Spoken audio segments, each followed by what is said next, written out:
దగ్గరికి ఎందుకు వస్తాం? ఎందుకు వస్తాం దేవుని దగ్గరికి? ఆయన గురించి తెలుసుకోవడానికి ఇంకా అంటే అభిప్రాయాలు. చాలా మంది నాకు అది కావాలి ఇది కావాలని వస్తారు, ఆశీర్వదించబడటానికి. అవునా? మన అవసరాలు దేవుడి ద్వారా తీర్చబడటానికి. మనకి ఏదైనా వ్యాధులు ఉంటే దేవుడు బాగు చేస్తాడని, మన జీవితాలను దేవుడు కడతాడని, అవునా, మనకు ఒక మంచి భవిష్యత్తు ఇస్తాడని, అంతే కదా? అవునా? ఆస్తోనిగా మనందరూ దేవుని దగ్గరకు వచ్చేది.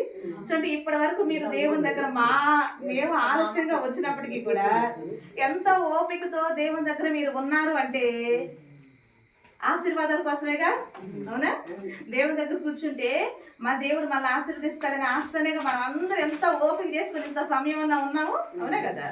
ఇప్పుడు ఈ కుటుంబంలో మా అత్తమ్మ మరి ప్రార్థన ఏర్పాటు చేసుకున్న దేని కొరకు? ఆశీర్వాదాల కొరకు. ఎవరికైనా ఆశీర్వాదం ఇష్టమా, శాపం ఇష్టమా? అవునా? కాబట్టి మన ఆశ అంతా ఆశీర్వదించబడాలని. కాబట్టి ఈ రోజున దేవుడు కూడా తన సేవకుల్ని ఎందుకు పంపిస్తున్నారు అంటే కనుక మిమ్మల్ని ఆశీర్వదించడానికే. అవునా? ఆశీర్వాద మార్గంలో మిమ్మల్ని నడిపించట కొరకే. అయితే పౌలు గారు తెస్సలోనిక అనే సంఘానికి 2 లెటర్స్ రాశారు కదా. అందులో సెకండ్ లెటర్లో ఏమన్నారంటే కనుక 3వ అధ్యాయం 1వ వచనం చూస్తే కనుక ఒకసారి చదివితే మనము,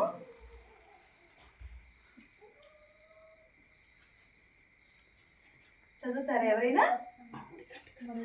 తుదకు సహోదరులారా, మీలో జరుగుచున్న ప్రకారము ప్రభు వాక్యము శీఘ్రముగా వ్యాపించి మహిమపరచబడు నిమిత్తమును మేము మూర్ఖులైన దుష్ట మనుషుల చేతిలో నుండి తప్పింపబడు నిమిత్తమును మా కొరకు ప్రార్థించండి అంటున్నాడు ఆయన.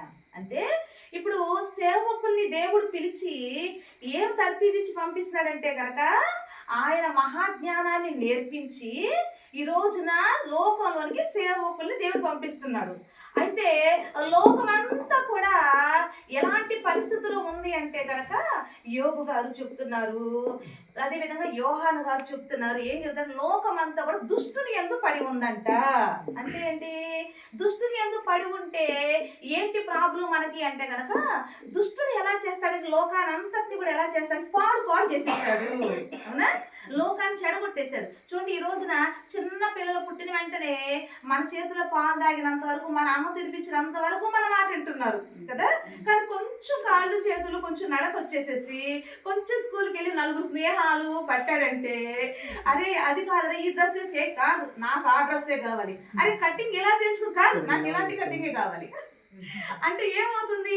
లోకంలోకి వెళ్ళేసరికి పిల్లలు ఏమవుతున్నారు అంటే కనుక ఆ లోక ప్రభావం పిల్లల మీద వచ్చిన దగ్గర నుంచి పడి పిల్లల మనసులు కూడా ఏమైపోతున్నాయంటే కనుక ఆ దుష్టుని ప్రభావము ప్రతి వ్యక్తి మీద పడి యవ్వన ప్రాయం రాగానే మనుషులందరూ వైపు నా ఇష్టం ఏమంటున్నారు? ఇప్పుడు నా ఇష్టం.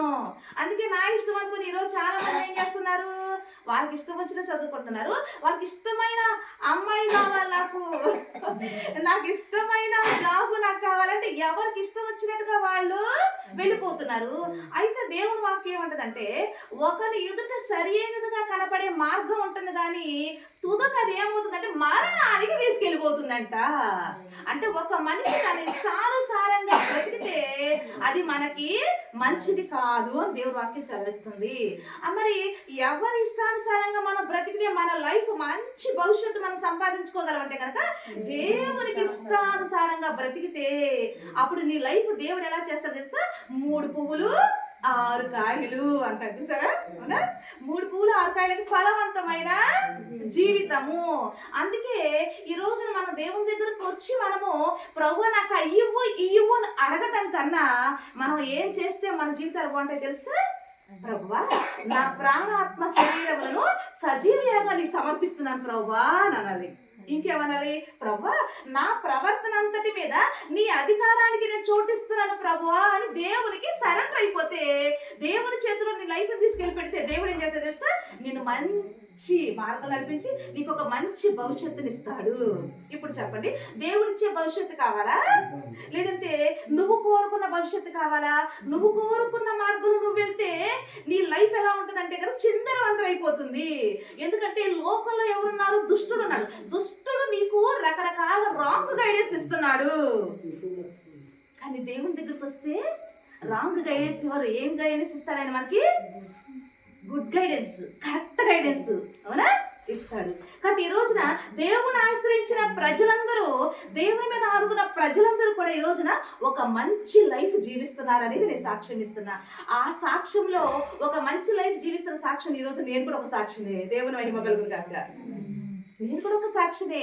నా లైఫ్ కూడా ఒక్కొక్కసారి మేము కూడా ఎవరు హైందవులు, మేము కూడా అప్పుడు నేను కూడా నాకు ఇష్టం. ఎందుకంటే నాకు దేవుడు ఉన్నాడని మేము నమ్ముతున్నాం, కానీ ఈ దేవుడు ఇచ్చే గైడెన్స్ మా జీవితంలో లేదు, దేవుని మాటలు మా జీవితాల్లో లేవు. కాబట్టి అప్పుడు మా ఆలోచన ప్రకారం నడుచుకోవటం వల్ల అప్పుడు నా జీవితంలో ఏమైందంటే భయంకరమైన సుడిగాలులు నా జీవితంలో వీచినాయి, భయంకరమైన తుఫానులు నా జీవితం మీద వీచినాయి, భయంకరమైన వడగండ్లు నా జీవితం మీద పడ్డాయి.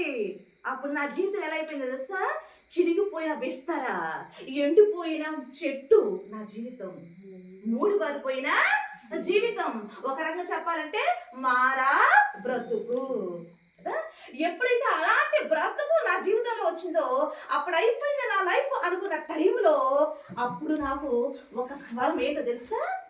నీ జీవితాన్ని నిలబెట్టే ఒక దేవుడు ఉన్నాడు, నీ జీవితాన్ని వెలిగించే ఒక దేవుడు ఉన్నాడు, ఆయనే ప్రభు అయిన యేసుక్రీస్తు ప్రభు వారు అన్న మాటలు నా చెవిని పడ్డాయి. అప్పుడు ఆ రోజున నేను దేవుని వైపు తిరిగి నా దేహాన్ని, నా ప్రాణం, నా ఆత్మను దేవుని సమర్పించుకున్నా. అప్పుడు దేవుని వైపు తిరిగి, ప్రభువా నా ప్రవర్తన అంతటి మీద నీ అధికారం ఉంచు, నా ఆలోచన కాదు, నీ ఆలోచన చేత నా జీవితాన్ని నడిపించు ప్రభు అని నన్ను నేను ఎప్పుడైతే సరెండర్ చేసుకున్నానో ఆ రోజు నుంచి దేవుడు నా జీవితాన్ని ఎలా చేశాడో తెలుసా? మంచిగా ఎలా చేశాడో తెలుసా చెప్తానండి. ఇప్పుడు ఏదైనా ఇప్పుడు ఏజ్లు ఎలా ఉంటాయని మనకి పిల్లలు, తర్వాత యవ్వనస్తులు, అవునా, తర్వాత దశలు మారుతూ ఉంటాయి లేదా వృద్ధాప్యంలోకి వెళ్ళిపోతూ ఉంటాం. అంటే ఏ సమయంలో ఏది జరగాలో ఆ వ్యక్తికి అది జరిగితే ఆ వ్యక్తికి అది లాభం, అంతే కదా, లాభం.